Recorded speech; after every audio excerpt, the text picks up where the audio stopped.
நாள் 53ல் இன்னைக்கு ஃபுல் டே பேக் அண்ட் பைசப்ஸை ட்ரெயின் பண்ண போகிறோம். காலையில் 2 சப்பாத்தியோட தக்காளி சாஸ். என்னோட வீடியோஸ் பார்த்து ஒருத்தருக்கு மோட்டிவேஷன் வந்து அவங்க ஃபிட்னஸ் லைஃப்பில் கொஞ்சமாவது சேஞ்சஸ் பண்ணுறாங்க அப்படின்னா ரொம்ப சந்தோஷம். அண்ட் இதே மாதிரி சப்போர்ட் பண்ணிட்டு இருந்தா நானும் சேஞ்ச் ஆகலாம் அண்ட் நீங்களும் சேஞ்ச் ஆகலாம். அண்ட் மதியத்துக்கு சாப்பாடு, மட்டன் குழம்பு அண்ட் 3 முட்டை.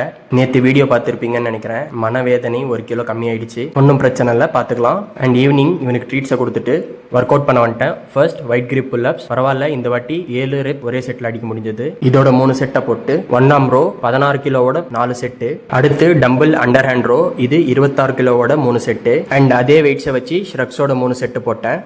அடுத்து bicep girls inner variation 10 கிலோவோட 3 set. Then again bicep girls outer variation, இதுவும் 10 கிலோவோட 3 செட்டை போட்டு ஒர்க் அவுட்டை முடிச்சிட்டேன். அண்ட் இதுதான் ஒர்க் அவுட்க்கு அப்புறம் பேக்கோட பம்ப். மறக்காம ஃபாலோ, லைக், கமெண்ட், ஷேர், சப்ஸ்கிரைபும் பண்ணிருங்க. அண்ட் உங்க கருத்துக்களை கமெண்ட்ல பதிவும் பண்ணிருங்க. நைட் டின்னருக்கு 2 சப்பாத்தி 4 முட்டையை சாப்பிட்டு 4:53 முடித்து விட்டேன். By voice.